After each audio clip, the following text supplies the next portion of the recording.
الحمد لله رب العالمين والصلاة والسلام على رسول الله سيدنا محمد وعلى آله وأصحابه أجمعين.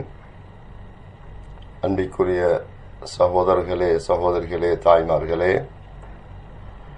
இன்று நாம் பார்க்கவிருக்கிற சூரத்துல் மாஊன். சூரத்துல் மாஊன் மக்கியா, அதாவது அதிகமான அறிஞர்களின் கருத்தின்படி ஹிஜ்ரத்துக்கு முன்னால் இறக்கப்பட்ட சூறாவாக சூரத் மாஊன் கருதப்படுகிறது. 7 ஆயத்துக்களை கொண்டது. இந்த சூறாவுக்கு இன்னும் சில பெயர்கள் இருக்கிறது. சூரத்துல் மாஊன் என்பதை நாம் அனைவரும் அறிந்த பெயராக இருக்கிறது.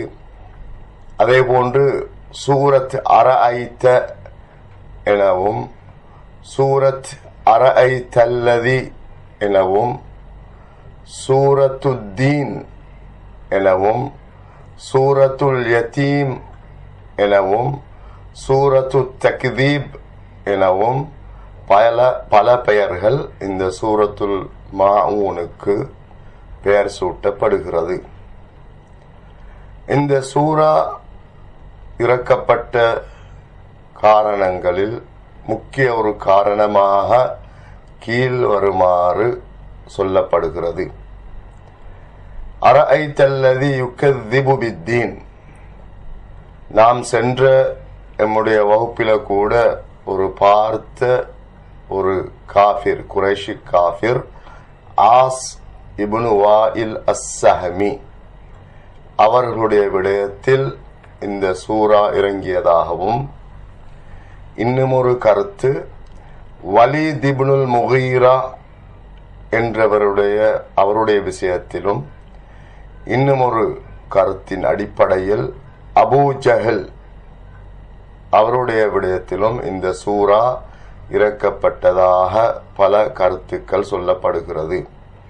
ஏனென்றால் அவர்களிடத்தில் ஒரு யதீம், அனாதை சொத்துக்களோடு அந்த பிள்ளையை வளர்க்குமாறு பொறுப்பு சாட்டப்பட்டிருந்த போது, அவர் அந்த அனாதை தனது சொத்தில் ஏதாவது ஒன்றை கேட்டபோது அந்த அனாதையை அவர் விரட்டுகிறார். அதனை அடுத்துதான் இந்த வசனம் இறங்கியதாக நிறைய கருத்துக்கள் தஃசீர்களில் கூறப்படுகிறது. அதே போன்று அபூ சுஃபியான் ரலியல்லாஹு அன்ஹு அவர்கள் இஸ்லாத்தை ஏற்பதற்கு முன்னர் அவர் ஒவ்வொரு நாளும் ஒவ்வொரு வாரமும் ஒரு ஒட்டகத்தை அறுத்து மக்களுக்கு பங்கிடக்கூடியவர்களாக இருந்தார்.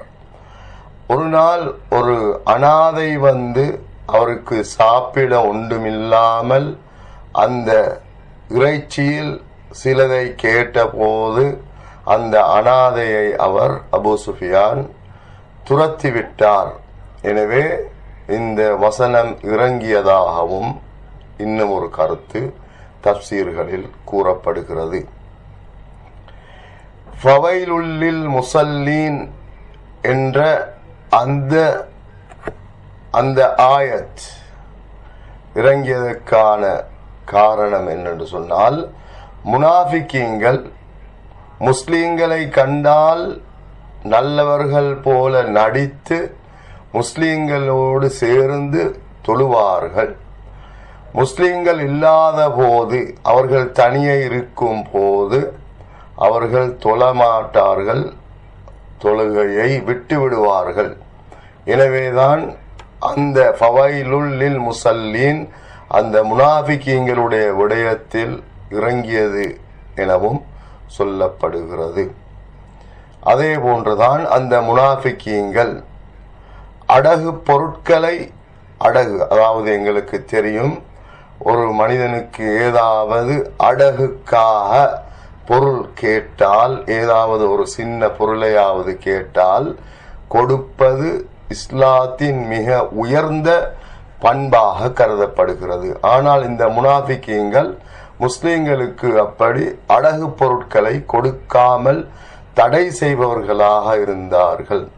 எனவே அதற்காகவும் இன்னும் ஒரு வசனம் இந்த சூறாவில் இறக்கப்பட்டதாக தப்சீரில் அறிஞர்கள் குறிப்பிடுகிறார்கள்.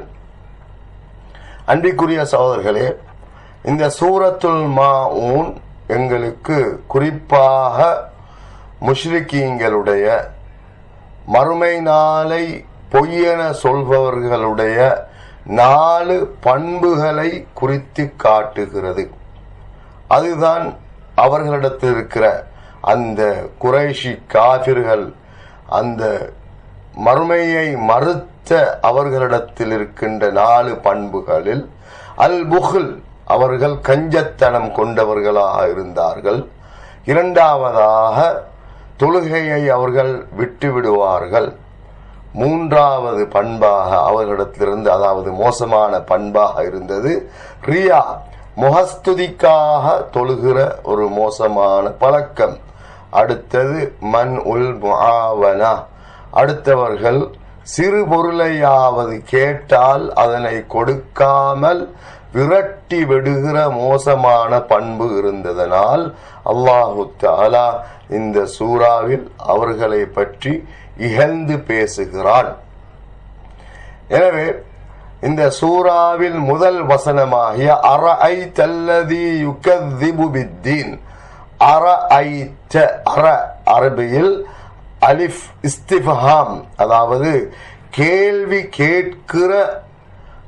கேட்பதற்காக அந்த அலிஃபை பாவிப்பார்கள் அரபியில்.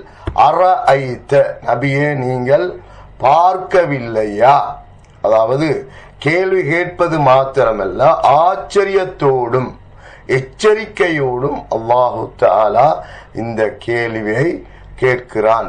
ஐ முஹம்மத் ஸல்லல்லாஹு அலைஹி வஸல்லம், நபியே மறுமை நாளை பொய்ப்பிப்பவர்கள் இருக்கிறார்களே, அவர்களை நீங்கள் பார்க்கவில்லையா? நபி ஸல்லல்லாஹு அலைஹி வஸல்லம் அவர்களுக்கு இந்த குர்ஆன் இறக்கப்பட்ட போதும் கூட அது எங்களுக்கும், அது எங்களையும் பார்த்து விழித்து அந்த குர்ஆன் கேட்கிறது. அரஐத்த, ஏ மனிதனே, ஏ முஸ்லிமே, நீங்க பார்க்கவில்லையா? அல்லதி யுகذிபு பித்தீன், நாளை மறுமை நாளை பொய்ப்பிப்பவர் அவன் எவ்வளவு மோசமானவன் என்பதை நீங்கள் கவனிக்கவில்லையா என அல்லாஹு தஆலா கேட்கிறான். பித்தீன், தீன் என்று சொன்னால் இந்த இடத்துல யௌமுல் கியாமா, கியாமத்தினால். நாம் சூரத்துல் ஃபாத்திஹாவுல ஒவ்வொரு ரக்அத்திலையும் நாம் ஓதுகிற ஒரு சூரா மாலிகி யௌமித்தீன், நாளை மறுமை நாள், அதாவது கேள்வி கணக்கிற்குரிய அந்த நாளின் அதிபதி, கேள்வி கணக்கு கேட்கப்படுகிற நாள்.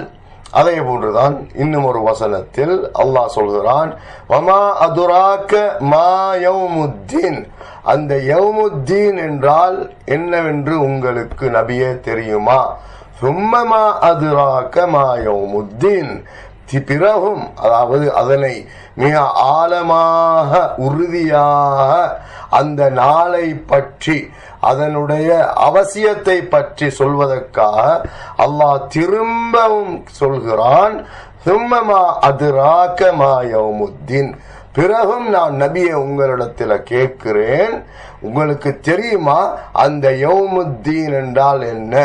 அதாவது மனிதர்கள் உலகத்தில் செய்த நன்மை தீமைகளுக்காக கூலி கொடுக்கப்படுகிற அந்த நாள் எதுவென தெரியுமா என அல்லாஹு தஆலா சொல்லிவிட்டு பிறகு வரக்கூடிய அந்த ஆயத்தில் தொடராக சொல்கிறான், யௌம லா தம்லிகு நஃப்ஸுன் லினஃப்ஸின் ஷைஆ, எந்த ஒரு உள்ளமும் ஆத்மாவும் மனிதனும் அவனுக்காக என்று ஒன்றை அங்கே அவனால் செய்ய முடியாது. வல் அம்ரு யௌமஇதின் லில்லாஹ், எல்லா விடயங்களும் எல்லாத்தையும் அல்லாஹ்தான் அவனுக்கு நன்மைக்கு ஏற்றவாறு தீமைக்கு ஏற்றவாறு அல்லாஹ் அவனுக்கு கூலி கொடுக்க இருக்கிறான். எல்லா ஆட்சி அதிகாரத்தையும் அல்லாஹ் தான் வைத்திருக்கிறான் என்ற வசனத்தை அல்லாஹ் குறிப்பிடுகிறான். அதே போன்று தீன் என்று சொன்னால் இந்த இடத்துல மார்க்கம் என்ற அந்த அர்த்தம் கிடையாது. நாளை கேள்வி கேட்கப்படுகிற அந்த நாள் லவாக்க, நிச்சயமாக, அந்த லாம் நிச்சயமாக என்ற கருத்தை துணிக்கிறது. லவாக்கு, அந்த கேள்வி கேட்கப்படுகிற நாள் நிச்சயமாக அது ஒரு நாள் வரத்தான் போகிறது, உருவாகத்தான் போகிறது என அல்லாஹு தஆலா குறிப்பிடுவதனால இந்த யௌமுத்தீன் என பல இடங்களில் குர்ஆன் சொல்லுகிறது. நாளை மறுமையில் கேள்வி கேட்கப்படுகிற ஒரு நாளாக யௌமுத்தீனை குறிப்பிடுகிறான். எனவேதான் அரஐத்தல்லதி யுகذிபு பித்தீன், அந்த மறுமை நாளை பொய்யென சொல்கிறானே அவனை நீங்கள் பார்க்கவில்லையா என அல்லாஹு தஆலா எங்களிடத்தில் கேட்கிறான். ஃபதாலிக அல்லதி யதுல் யதீம், அந்த மனிதன் எப்படிப்பட்டவர் என்று சொன்னால் யதீமை, அனாதைகளை விரட்டுகிறான், அனாதைகளுக்கு உதவி செய்ய மாட்டான், அவனுக்கு கருணை காட்டுவதில்லை. யதுஉ என்று சொல்றது அரபியில ஹுவ தஃஉ பிஷித்தத்தின் வ உன்ஃப், கடுமையாக, மிக, அதாவது வேகமாக, மிக, அதாவது மோசமான முறையில் விரட்டுவதைத்தான் யதுஉ என அதற்கு அல்லாஹு தஆலா அந்த சொல்லை பாவிக்கிறான். அவன் மிக கடுமையாக அனாதைகளோடு நடந்து கொள்கிறான், அனாதைகளை விரட்டுகிறான் என அல்லாஹு தஆலா சொல்கிறான். யத்தீம் என்றால் என்ன? யத்தீம் என்றால் அதாவது பருவ வயதை அடைவதற்கு முன்னர் தனது பெற்றோரை, அதாவது தகப்பனை, தந்தையை இழந்தவனுக்குத்தான் பெரும்பாலும் அனாதை என சொல்லப்படுகிறது. சில அறிஞர்களின் கருத்தின் அடிப்படையில் தாயை இழந்தவருக்கும் யத்தீம் என சொல்லப்படுகிறது. பெரும்பாலும் தந்தையை புலூக் என சொன்னால் பருவ வயதை அடைவதற்கு முன்னர் தனது தந்தையை இழந்தவருக்கு நாங்கள் யத்தீம் என சொல்கிறோம். எப்பொழுது அவர் பருவ வயதை அடைந்து விட்டாரோ அந்த நேரத்திலிருந்து அவருக்கு யத்தீம் என சொல்லப்பட முடியாது, அனாதை என சொல்ல முடியாது. நாயகம் ஸல்லல்லாஹு அலைஹி வஸல்லம் அவர்கள் அறிவித்த ஹதீஸை அபூ தாவூத் என்ற கிரந்தத்தில் பதிவு செய்யப்படுகிறது. லா யுத்ம பஅதல் இஹ்திலாம், பருவ வயதை அடைந்ததற்கு பிறகும் ஒருவனுக்கு யத்தீம் என, அனாதை என அவருக்கு சொல்ல முடியாது என நாயகம் ஸல்லல்லாஹு அலைஹி வஸல்லம் அவர்கள் குறிப்பிட்டிருக்கிறார்கள். எனவே அனாதைகளோடு நல்ல முறையில் நடந்து கொள்ள வேண்டும், அவர்கள் மீது கருணை காட்ட வேண்டும் என்பதைத்தான் இந்த வசனம் சொல்கிறது. என்றால் அனாதைகளுடைய, இந்த இடத்தில் நாம் ஒரு விடயத்தை சொல்கிறேன், அனாதைகளுடைய சொத்துக்களை சாப்பிடுபவன் விடயத்தில் இஸ்லாம் மிகவும், அதாவது வன்மையாக கண்டிக்கிறது. இன்னல்லதீன யஅகுலூன அம்வாலல் யதாமா ظுல்மன், அநியாயமாக அனாதைகளுடைய சொத்துக்களை சாப்பிடுபவர்கள் இருக்கிறார்களே, அவர்கள் அவர்களுடைய வயிற்றில நெருப்பை தான் அவர்கள் அள்ளி கொட்டிக் கொள்கிறார்கள், நெருப்பை தான் சாப்பிடுகிறார்கள். வஸயஸ்லௌன ஸஈரா, நஊது பில்லாஹ், நாளை மறுமையில் அவர்கள் பயங்கர நரகத்தை போய் சேருவார்கள். அப்போ இந்த ஆயத்தில அல்லாஹு தஆலா இகழ்ந்து கூறியது அனாதைகளோடு நல்ல முறையில் நடக்காதவனை பற்றி, அவனுடைய சொத்துக்களை சாப்பிடுவன் பற்றி அல்லாஹு தஆலா கடுமையாக, வன்மையாக குர்ஆன் எச்சரிக்கிறது. அவர்கள் நாளை மறுமையில் நரகத்தை போய் சேருவார்கள் என அல்லாஹு தஆலா அல் குர்ஆனில் குறிப்பிடுகிறான். மேலும் அல்லாஹு தஆலா அல் குர்ஆனில் கிட்டத்தட்ட 20க்கு மேற்பட்ட ஆயத்துக்களில் யத்தீமை, அனாதைகளோடு நல்ல முறையில் நடந்து கொள்ள வேண்டும், அவர்களை நீங்கள் பராமரிப்பது மிக சிறந்த ஒரு அமல், அவர்களோடு நீங்கள் பெற்றோர்களைப் போல நடந்து கொள்ள வேண்டும் என்பதை பற்றியெல்லாம் நிறைய வசனங்கள் அல் குர்ஆனில் குறிப்பிடப்படுகிறது.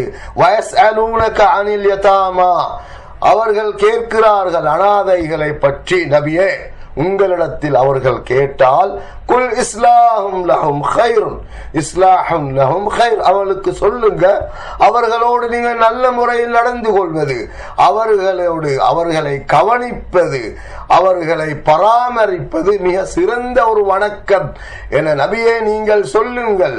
வஇன் துகாலிதூஹும் ஃபஇஹ்வானுக்கும், உங்களுடைய, அதாவது இது சொல்லுகிறது ஒரு அனாதை சொத்துக்களோடு அவருடைய பெற்றோர் ஒரு மனிதரிடத்தில் ஒரு அனாதையை விட்டு சென்றார். அந்த அவர் அனாதை என்ற அந்த அவருக்கு பெயர் இருக்கிறதே தவிர அவர் ஏழையான ஒரு அனாதை அல்ல. சொத்துக்களோடு தந்தை சொத்துக்களையும் இந்த பிள்ளையையும் வைத்து இறந்துவிட்ட ஒரு மனிதனை வைத்துக் கொள்வோம்.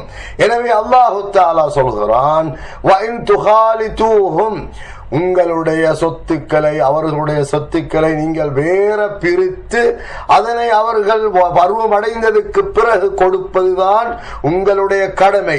ஆனால் நீங்க சாப்பிடுகிற போது இது உங்களுடைய சாப்பாடு, இது என்னுடைய சாப்பாடு, இது உங்களுடைய படுக்கை, இது எனது படுக்கை என நீங்க அப்படி பிரிக்க தேவையில்லை. அதாவது ஹலாலான முறையில் அந்த அவர்களுடைய சொத்துக்களை அழிக்காமல், சொத்துக்களை சாப்பிடாமல் தேவையான அளவு, அந்த அனாதைக்கு தேவையான அளவு எடுத்து அந்த சொத்துக்களை பாவிப்பதில் எந்த பிரச்சனையும் கிடையாது. வல்லாஹு யஅலமுல் முஃஸித மினல் முஸ்லிஹ், உங்களுடைய நியத்துக்களை அல்லாஹ் நன்கு அறிகிறான். நீங்க அனாதைகளுடைய சொத்துக்களை வேணுமென்றே சாப்பிடுறீங்களா, அல்லது இந்த அனாதைகளுடைய சொத்துக்களுடைய விடயத்தில் நீங்க ஜாக்கிரதையாக, அதாவது கண்ணும் கருத்துமாக நீங்கள் இருக்கிறீர்களா என்பதை அல்லாஹு தஆலா நன்கு அறிகிறான் என அல்லாஹு தஆலா சொல்கிறான். அதே போன்று இன்னும் ஒரு வசனத்தில் வலா தக்ரபூ மாலல் யதீமி இல்லா பில்லதி ஹிய அஹ்ஸன், அனாதைகளுடைய சொத்துக்களை நீங்கள் அவர் சொத்துக்கு நெருங்கவும் கூடாது. எடுக்கிறதா இருந்தால் அந்த அனாதைக்கு தேவையான அளவு மாத்திரம் நீங்கள் எடுத்துக்கொள்ள வேண்டும் என்பதையும் அல்லாஹு தஆலா சூரத்துல் இஸ்ரா 34வது வசனத்தில் குறிப்பிடுகிறான். நாயகம் ஸல்லல்லாஹு அலைஹி வஸல்லம் அவர்கள் சொன்னார்கள், அன வகாஃபிலுல் யதீமி ஃபில் ஜன்னதி ஹாகதா, நானும் அனாதையை பராமரிப்பவரும் சுவனத்தில் இவ்வாறு இருப்போம் என இந்த, அதாவது பெருவிரல், இந்த ஆள்காட்டி விரலையும் அதோடு சேர்த்து நடுவிரலையும் சேர்த்து, அதாவது சேர்த்து விரித்து காட்டினார்கள். நாங்க 2 பேரும், நானும் அனாதைகளை யாரெல்லாம் நல்ல முறையில் அவர்களை வளர்க்கிறார்களோ, அவர்களை பராமரிக்கிறார்களோ, நாங்க 2 பேரும் சுவனத்தில, நாளை மறுமையில சுவனத்தில இவ்வாறு இருக்க போகிறோம் என நாயகம் ஸல்லல்லாஹு அலைஹி வஸல்லம் அவர்கள் குறிப்பிட்டிருக்கிறார்கள். அது மாத்திரமல்ல, அந்த மறுமை நாளை பொய்யென சொல்கிறவன் அவன் எப்படிப்பட்டவன் என்றால், அவனுடைய இன்னும் ஒரு சிஃபத்தை, அவனுடைய இன்னும் ஒரு மோசமான பண்பை அல்லாஹு தஆலா இந்த இடத்துல சொல்கிறான்.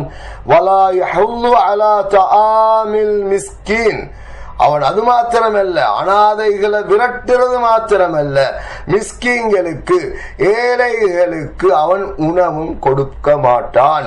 உணவு கொடுப்பதும் இல்லை, மற்றவர்களை உணவு கொடுக்குமாறு தூண்டவும் மாட்டான்.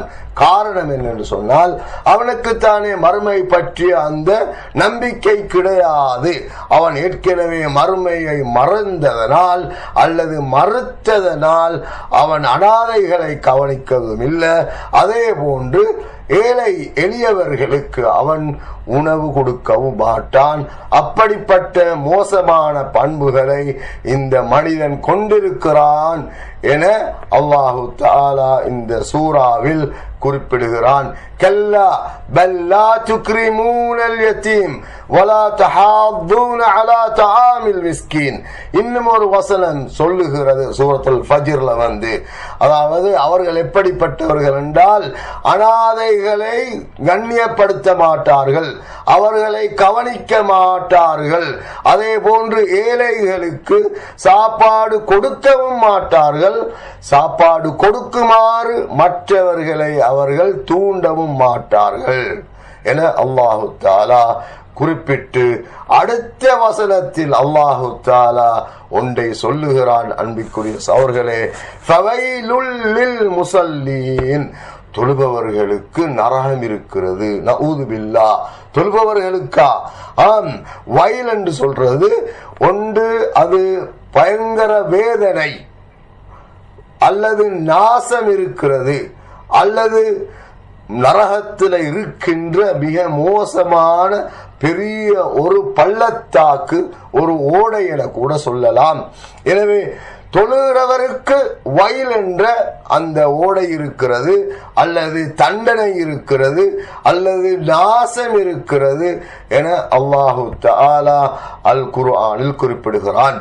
ஏனென்றால் இந்த மனிதர்கள், இந்த இப்படிப்பட்ட மோசமானவர்கள், இறை நிராகரிப்பாளர்கள், அல்லாஹ்வுடைய ஹக்குகளையும் அல்லாஹ்வுக்கு செய்ய வேண்டிய கடமைகளையும் அவர்கள் மறந்து விட்டார்கள்.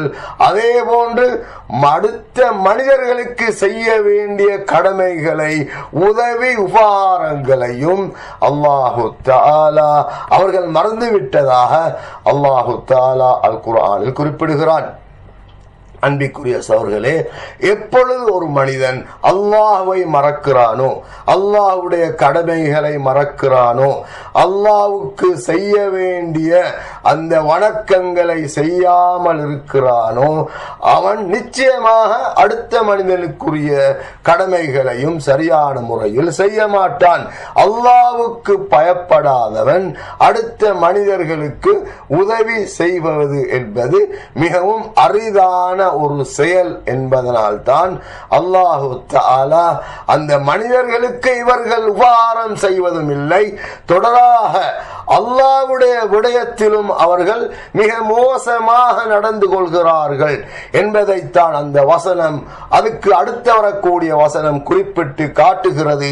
அல்லதீனஹும் அன் ஸலாத்திஹிம் சாஹூன், அவர்கள் தொழுகையில அவர்கள் பொடுபோக்காக இருப்பார்கள், அதனை பொருட்படுத்த மாட்டார்கள், மறந்து விடுவார்கள். அல்லாஹு தஆலா இந்த வசனத்தை சற்று சிந்தித்து பாருங்கள் அன்பிற்குரிய சகோதரர்களே. அல்லாஹ் சொல்கிறான், அல்லதீனஹும் அன் ஸலாத்திஹிம் சாஹூன், தொழுகையை விட்டு மறந்திருப்பார்கள். ஃபீ ஸலாத்திஹிம் என சொல்லவில்லை. ஏன் அன் ஸலாத்திஹிம் ஃபீ ஸலாத்திஹிம் என்ற அந்த அரபு வசனத்து ரெண்டு வசனங்களுக்கும் இடையில் நிறைய வித்தியாசம் இருக்கிறது. ஃபீ ஸலாத்திஹிம் என்றால் தொழுகையில மறக்கிறது. எங்களுக்கு தெரியும், நாயகம் ஸல்லல்லாஹு அலைஹி வஸல்லம் அவர்கள் கூட ஒரு முறை அல்லது ஓரிரு முறைகள் தொழுகையில் மறந்தார்கள். அது பற்றி ரசூலுல்லாஹ்விடத்தில் கேட்கப்பட்ட போது அவர்கள் சொன்னார்கள், இன்னமா அன பஷருன் அன்சா கமா தன்சவுன், நீங்க மறக்கிறது போல நானும் மறக்கிறேன். ஏன், நான் ஒரு நபியாக இருந்தாலும் கூட ஒரு சாதாரண ஒரு மனிதன் தான். நான் அப்படி மறந்தால் நீங்கள் என்னை ஞாபகப்படுத்துங்கள், எனக்கு ஞாபகப்படுத்தி தாருங்கள். எனவே உங்களுக்கு தொழுகையில் ஏதாவது ஒன்று சந்தேகம் வந்தால், உதாரணமாக 3 ரக்அத் தொழுதேனா 4 ரக்அத் தொழுதேனா என்ற சந்தேகம் வந்தால் நீங்க என்ன செய்யணும்? 3 ரக்அத்துக்கள் என்ற நிலைக்கு வந்து 3 ரக்அத்துக்கள் என்பதை மனதில் வைத்துக் கொண்டு இன்னும் ஒரு ரக்அத் தொழுதுவிட்டு 2 சஜிதாக்களை செய்ய வேண்டும் என்பதை எங்களுக்கு இஸ்லாம் சொல்லித் தருகிறது. அதே போன்று நாங்க கஅபத்துல்லாஹ்ல நாங்க தவாஃப் வருகிற போது நான் 6 தவாஃப் செஞ்சேனா 7 தவாஃப் செய்தேனா என்ற சந்தேகம் வந்தால் 6ஆக எடுத்துக்கொண்டு இன்னும் ஒன்றை பூர்த்தி செய்ய வேண்டும். அதுக்கு பிறகு சஜ்தா சஹு அங்கே தவாஃப்ல கிடையாது. எனவே அன்பிற்குரிய சகோதரர்களே, எனவே இந்த இடத்தில் அல்லாஹ் அன் ஸலாத்திஹிம் சாஹூன், தொழுகையை விட்டும் அவர்கள் தொழுகையில் இருந்து அவர்கள் மறந்திருப்பார்களே தவிர தொழுகையில் மறந்திருப்பார்கள் என அல்லாஹு தஆலா சொல்லவில்லை. அத்தா இப்னு தீனார் ரஹிமஹுல்லாஹ் அவர்கள் குறிப்பிடுகிறார்கள், அல்லாஹ்வுக்கே எல்லா புகழும், நாம அல்லாஹ்வை புகழுகிறோம். ஏனென்றால் அல்லாஹ் அன் ஸலாத்திஹிம் சாஹூன் என சொன்னானே தவிர ஃபீ ஸலாத்திஹிம் சாஹூன் என சொல்லவில்லை. அப்படி சொல்லியிருந்தால் அல்லாஹ் பாதுகாக்க வேண்டும், எங்களுக்கு பெரிய தண்டனை கிடைத்திருக்கும், தொழுகையில மறந்தவனுக்கு பெரிய தண்டனை வந்திருக்கும். ஆனால் அல்லாஹ் சொன்னதெல்லாம் ஃபீ ஸலாத்திஹிம் அல்ல. ஏனென்றால் ஒரு மனிதனுக்கு தொழுகையில மறதி வர்றது அது ஒரு சாதாரண ஒரு விடயம், மனிதனால் அதனை தடை செய்ய முடியாது. ஆனால் அன் ஸலாத்திஹிம் என்றால் தொழுகையில் பொடுபோக்காக இருப்பது, தொழுகையை அலட்சியப்படுத்துவது, நேரத்துக்கு தொழுவதில்லை. அது பற்றி ஒரு சில விளக்கங்கள் பின்னால நாங்கள் இன்ஷா அல்லாஹ் பார்க்க இருக்கிறோம். எனவே இந்த சஹு மறதி என்பதற்கு பல விடயங்களை இங்கே நாம் குறிப்பிடுகிறோம். எவ்வாறு அல்லாஹு தஆலா அன் ஸலாத்திஹிம் சாஹூன், அவர்கள் தொழுகையிலே மறந்திருப்பார்கள் என சொல்கிறானே, எப்படி? அதுல முதலாவது தான் இம்மா அன் யத்ருகஹா பில் குல்லியா நஊது பில்லாஹ், அதாவது பொதுவாக தொழுகையை அப்படியே விட்டு விடுவது. இது அந்த அல்லாஹு தஆலா சொன்ன அந்த தண்டனைக்கு அவன் இலக்காகிறான். இது பற்றி இப்னு அப்பாஸ் ரலியல்லாஹு அன்ஹு சொல்கிற போது, இது முனாஃபிகீங்களுடைய விடயத்தில் அல்லாஹு தஆலா இறக்கிய வசனம். ஏன் அவர்கள் மக்கள் இருக்கும் போது, முஸ்லிம்கள் இருக்கும் போது, அல்லது ரசூல் ஸல்லல்லாஹு அலைஹி வஸல்லம் அவர்களுடைய முன்னிலையில் அவர்கள் தொழுவார்கள், முஸ்லிம்கள் இல்லாத போது அவர்கள் தொழுகையை விட்டு விடுவார்கள். எனவே அவர்களுடைய விடயத்தில் இறக்கப்பட்ட ஒரு வசனம் என அப்துல்லாஹ் இப்னு அப்பாஸ் ரலியல்லாஹு அன்ஹுமா அவர்கள் குறிப்பிடுகிறார்கள். நாயகம் ஸல்லல்லாஹு அலைஹி வஸல்லம் அவர்கள் சொன்னார்கள், அல் அஹதுல்லதி பைனனா வ பைனஹுமுஸ் ஸலாத், எங்களுக்கும் அதாவது முஸ்லிம்களுக்கும் முஸ்லிம் அல்லாதவர்களுக்கும் உள்ள ஒரே ஒரு வித்தியாசம் உடன்படிக்கை தொழுகையாகும். யார் அந்த தொழுகையை விட்டு விட்டாரோ அவர் மார்க்கத்திலிருந்து வெளியேறிவிட்டார் என நாயகம் ஸல்லல்லாஹு அலைஹி வஸல்லம் அவர்கள் குறிப்பிட்டிருக்கிறார்கள். இரண்டாவது வகையினர் வஇம்மா அய்யுதைய அவுகாத்தஸ் ஸலாத்தி அன் ஸலாத்திஹிம் சாஹூன் என்பதற்கு இன்னும் ஒரு இரண்டாவது விளக்கம் இருக்கிறது. தொழுகையுடைய நேரத்தில் சரியாக தொழாமல் அந்த நேரத்துக்கு பிந்தி தொழுவதை இந்த இடத்தில் அல்லாஹு தஆலா குறிப்பிடுவதாக இன்னும் ஒரு தஃப்சீர் இது இதுக்காக வழங்கப்படுகிறது. முஸ்அப் இப்னு சஅத் இப்னு அபி வக்காஸ் ரலியல்லாஹு அன்ஹு அவர்கள் சொல்கிறார்கள், நான் எனது தந்தையாகிய சஅத் ரலியல்லாஹு அன்ஹு அவரிடத்தில் கேட்டேன், அல்லதீனஹும் அன் ஸலாத்திஹிம் சாஹூன் என்ற வசனத்துக்கு எனக்கு கருத்து சொல்லுங்க, எனக்கு அதற்கான விளக்கம் சொல்லுங்க. நாங்க தொழுகையில மறக்கிறதையா நாங்கள், அதாவது 3 ரகாத்தா 2 ரகாத்தா என மறக்கிறது, அதே போன்று நான் முதலாவது அத்தியாயத்தில் இருந்தேனா இல்லையா என மறக்கிறது, இது பற்றியா அல்லாஹ் சொல்லுகிறான் என கேட்டபோது அவர்கள் சொன்னார்கள், இல்லை, இது தொழுகையை நேரத்தை தொழுகையுடைய நேரத்தில் இருந்து பிற்படுத்துவதை இது குறிப்பிடுகிறது என அவர்கள் எனது தந்தை எனக்கு சொன்னார்கள் என அந்த சஹாபி சொல்கிறார். மூன்றாவது ஒரு கருத்தும் இருக்கிறது. அன் ஸலாத்திஹிம் சாஹூன் என்று சொன்னால் தொழுகையுடைய அர்கான்கள் ருகூன்கள் கடமைகள், அதாவது கட்டாயமாக ஒரு தொழுகையில் நிறைவேற்றப்பட வேண்டிய ருக்குன்கள், கடமைகள் என சொல்கிறோம் நாங்க. அதே போன்று ஷர்த்துக்கள், வாஜிபுகள், இவைகளை விட்டு விடுவது. சயீத் இப்னு ஜுபைர் ரலியல்லாஹு அன்ஹு அவர்கள் ஒரு நாள் பள்ளிவாசலுக்கு நுழைந்த போது சில மனிதர்களை பார்த்தார்கள். அப்பொழுது அந்த மனிதர் என்ன செய்கிறார் என்று சொன்னால், தொழுகையில நாங்க சொல்கிறோமோ கோழி கொத்துறது சொல்லி, கோழி கொத்துறது போல சரியாக சுஜூது செய்யாம ருக்கோ செய்யாம ஒரு மனிதன் தொழுது கொண்டிருப்பதை பார்த்த போது அடுத்த மனிதனை பார்த்து சொல்கிறார், நீங்க என்னிடத்தில் ஒரு நாள் கேட்டீங்க தானே, அல்லதீனஹும் அன் ஸலாத்திஹிம் சாஹூன் என்பதற்கு நீங்கள் விளக்கம் கேட்டீர்கள், இதுதான் அதற்கான விளக்கம். தொழுகையில சுஜூதுகளை ருக்குஅல மற்ற கியாமுகளை சரியான முறையில் நிறைவேற்றாம கோழி கொத்துறது போல என்று நாம் சொல்லுகிறோமே, இப்படியாக தொழுபவர்கள் இது பற்றி தான் அல்லாஹு தஆலா அந்த குர்ஆன் வசனத்தில் சொல்லி இருக்கிறான் என சயீத் இப்னு ஜுபைர் ரலியல்லாஹு அன்ஹு அவர்கள் குறிப்பிடுகிறார்கள். நாயகம் ஸல்லல்லாஹு அலைஹி வஸல்லம் அவர்கள் ஒரு முறை பள்ளிவாசலுக்குள்ள உட்கார்ந்திருந்த போது ஒரு மனிதர் வருகிறார். வந்து ரசூல் ஸல்லல்லாஹு அலைஹி வஸல்லம் அவர்களுக்கு அஸ்ஸலாமு அலைக்கும் யா ரசூலல்லாஹ் என சொல்லிவிட்டு போய் 2 ரகாத்துக்களை தொழுதார். பிறகு நாயகம் ஸல்லல்லாஹு அலைஹி வஸல்லம் அவர்கள் தொழுது முடிந்ததுக்கு பிறகு அவரை அழைத்து சொல்றார்கள், நீங்க தொழல, திரும்ப போய் தொழுதுட்டு வாங்க. பிறகு 2வது முறையும் 2 ரகாத்துக்கள் தொழுதுவிட்டு ரசூலுல்லாஹ்வுக்கு சலாம் சொன்ன போது திரும்பவும் ரசூல் ஸல்லல்லாஹு அலைஹி வஸல்லம் சொன்னார்கள், தோழரே நீங்க தொழவில்லை, திரும்பவும் போய் தொழுதுவிட்டு வாருங்கள். 2வது முறையும் திருப்பி அனுப்பினாங்க. 3வது முறையும் அவர் வந்து சலாம் சொன்ன போது, இல்லை நீங்க திரும்ப போய் தொழுது விட்டு வாங்க, நீங்க தொழவில்லை.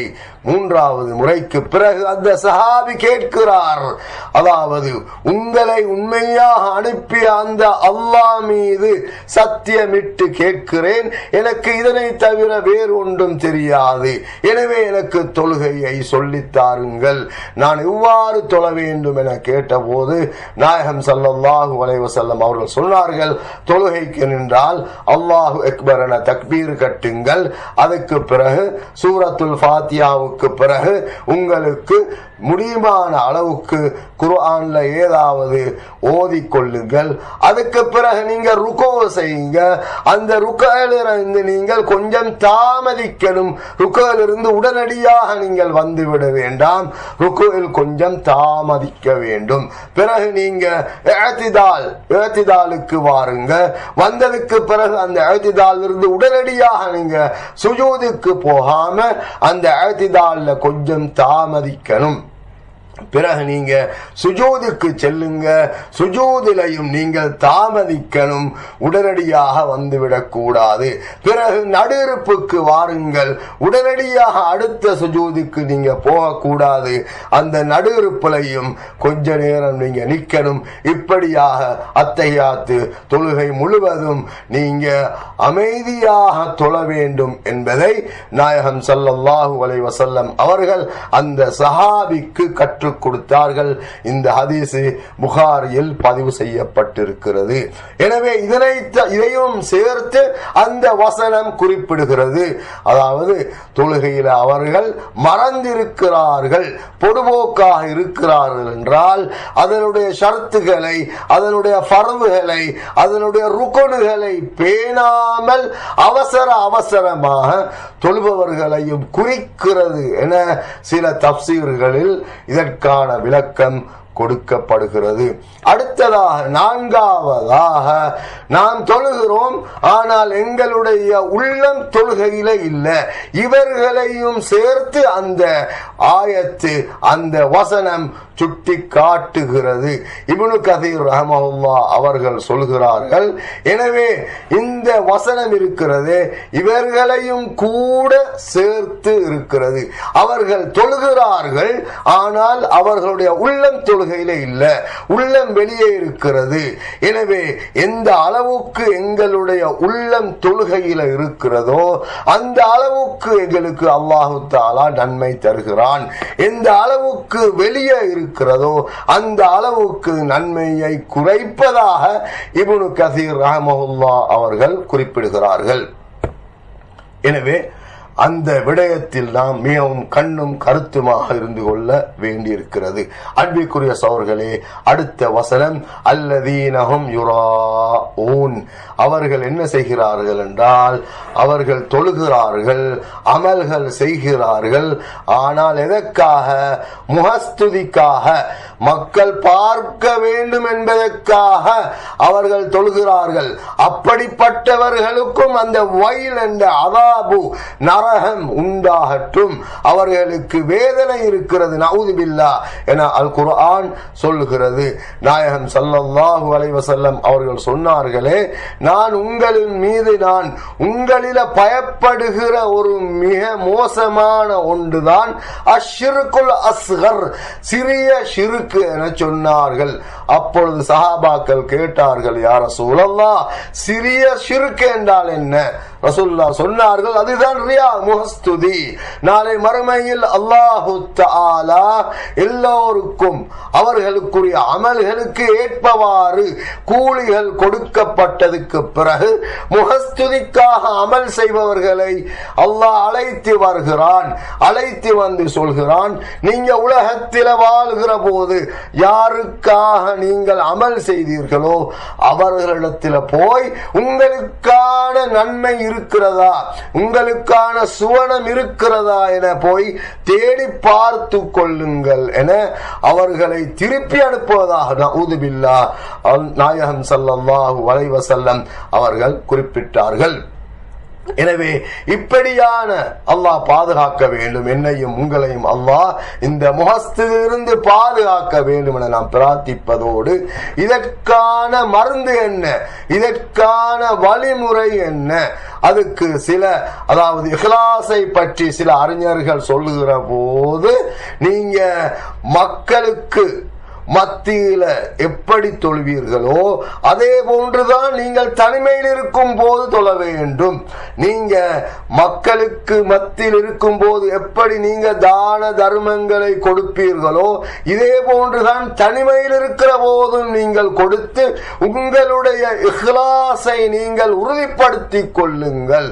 அஅ்புதுல்லாஹ கஅன்னக தராஹு என ஜிப்ரீல் அலைஹிஸ்ஸலாம் அவர்களும் நாயகம் ஸல்லல்லாஹு அலைஹி வஸல்லம் அவர்களும் சந்தித்த அந்த ஹதீஸ் எங்களுக்கு இந்த இடத்தில் ஞாபகத்துக்கு வருகிறது.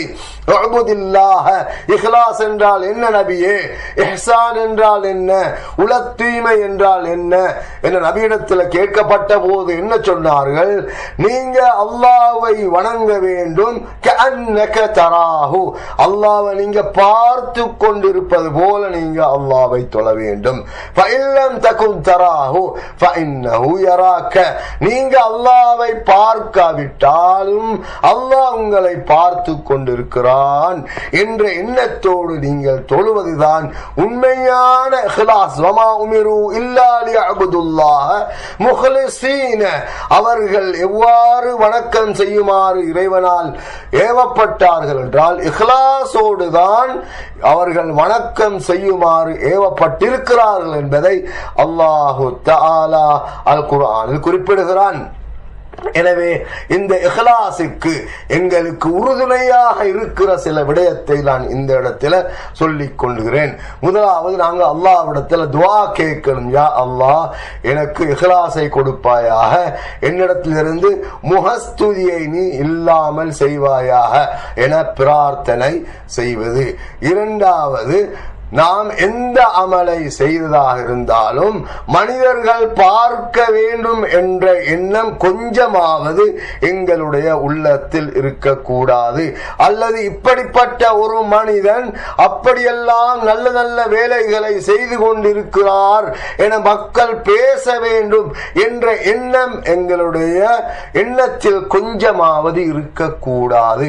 அப்படி அந்த எண்ணம் இருந்தால் நிச்சயமாக, அதாவது மக்கள் பார்ப்பதற்காக நான் அமல் செய்வதில்லை, மக்கள் என்னை பேசுவதற்காக நல்லவன் என நல்ல அமல் செய்கிறவன் இபாதத்தால் என பேசுவதற்காக நான் அமல் செய்யாமல் சரியான முறையில் அமல் செய்தால் நிச்சயமாக இந்த இஹ்லாஸை எடுத்துக் கொள்ளலாம், அந்த முகஸ்துதியை எங்களிடத்திலிருந்து நீக்கிக் கொள்ளலாம்.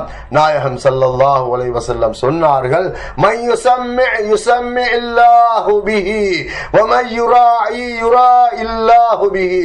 யாரெல்லாம் மக்கள் பார்க்க வேண்டும் என்பதற்காக, மக்கள் கேட்க வேண்டும் என்பதற்காக அமல் செய்கிறார்களோ, நாளை மறுமையில் எல்லாருக்கும் முன்னிலையில் அல்லாஹு தஆலா இதனை சொல்லி காட்டுவான். இதோ அந்த மனிதன் அவன் பார்க்க வேண்டும் என்பதற்காக அமல் செய்தான், எனவே நீங்க பார்த்து கொள்ளுங்க, அவன் மக்கள் அவரை பற்றி நல்ல முறையில் புகழ்ந்து பேச வேண்டும் என்பதற்காக அமல் செய்தான், எனவே அந்த மனிதன் தான் இவர் என அல்லாஹு தஆலா அவரை மக்களுக்கு முன்னிலையில் அசிங்கப்படுத்துவதாக நாயகம் ஸல்லல்லாஹு அலைஹி வஸல்லம் அவர்கள் குறிப்பிட்டார்கள். மூன்றாவதாக எங்களிடத்திலிருந்து அந்த முகஸ்துதியை இல்லாமல் செய்கிறதுக்கு மூன்றாவது ஒரு விடயமும் இருக்கிறது. அல்லாஹு தஆலா பற்றிய அந்த மகத்துவம், அந்த கண்ணியம், அல்லாஹ் எங்களை பார்த்து கொண்டிருக்கிறான், என்னுடைய உள்ளத்தில் என்னவெல்லாம் யோசிக்கிறேனோ, எனது உள்ளத்தில் என்னதெல்லாம் ஊசலாடுகிறதோ, நான் என்னதெல்லாம் யோசிக்கிறேனோ அதையெல்லாம் அல்லாஹு தஆலா தெரிந்து வைத்திருக்கிறான். அல்லாஹ் என்னை தண்டிப்பான். குல் இன் துஃபு மா ஃபீ சுதூரிக்கும் அவ் துப்தூஹு யஅலமுஹுல்லாஹ் என்ற வசனம் எங்களுடைய கண் முன்னால் வர வேண்டும். அதாவது நபியே நீங்க சொல்லுங்க, உங்களுடைய உள்ளங்களில் நீங்க மறைத்து வைத்திருந்தாலும் சரி, அதை வெளியே கொண்டு வந்தாலும் சரிதான், அல்லாஹு தஆலா அனைத்தையும் அறிந்து வைத்திருக்கிறான். நபியே நீங்கள் சொல்லுங்கள். நான்காவதாக எங்களுடைய இஹ்லாஸை பாதுகாத்துக் கொள்வதற்காக ஒரு விடயத்தை நான் இந்த இடத்தில் குறிப்பிடுகிறேன்.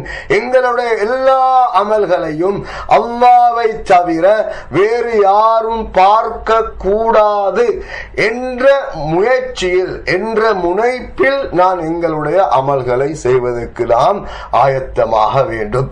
ஹசன் ரஹ்மஹுல்லாஹ் அவர்கள் குறிப்பிடுகிறார்கள், சில மனிதர்கள் இருப்பார்கள், அவருடைய வீட்டுக்கு சில விருந்தாளிகள் வந்து தங்குவார்கள். அதாவது அந்த சஹாபாக்களுடைய காலம் அல்லது அதற்கு பிறகு வந்த தாபிஈன்களுடைய காலத்தில் சில மனிதர்கள், சில விருந்தாளிகள் அவர்களுடைய வீட்டில் வந்து தங்குவார்கள். ஆனால் அந்த வீட்டு உடையக்காரர் இரவெல்லாம் தொழுதிருப்பார். அந்த விருந்தாளிகளுக்கு இது ஒன்றும் தெரியாது. அதே போன்று அவர்கள் அதிகமாக தஹஜ்ஜுல துஆ கேட்டிருப்பார்கள். ஆனால் அந்த துஆ கேட்கிற சத்தம் யாருக்கும் கேட்டிருக்காது. அந்த அளவுக்கு இஹ்லாஸோடு செய்வார்கள். அதே போன்றுதான் சிலர் நோன்பு நோட்பார்கள், அவங்களுடைய வீட்டுக்கும் தெரியாது நோன்பு நோற்றதாக. அதே போன்று அவர் கடைக்கு போவார் தன்னுடைய தொழிலுக்காக, கடையில் உள்ளவர்களுக்கும் தெரியாது அவர் நோன்பு நோட்டிருப்பதாக. அந்த அளவுக்கு இஹ்லாஸோடு அவர்கள் இருப்பார்கள். எந்த அளவுக்கு என்றால், ஒரு கணவன் தனது மனைவியோடு ஒரே தலையணையில் படுத்திருப்பார். ஆனால் இரவு முழுவதும் இறைவனுடைய பயத்தால் அந்த கணவன் அழுதிருப்பான், மனைவிக்கு அது தெரியாது என ஹசன் ரலியல்லாஹு அன்ஹு அவர்கள் குறிப்பிடுகிறார்கள்.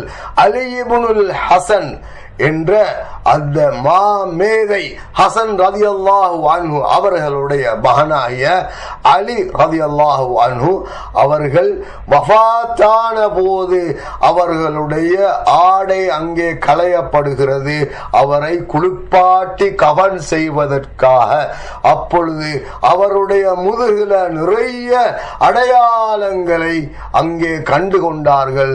எது என அவர்களிடத்தில் கேட்கப்பட்டது. சிலரிடத்தில் கேட்கப்பட்ட போது அங்கே நிறைய ஏழை மக்கள் வந்தார்கள்.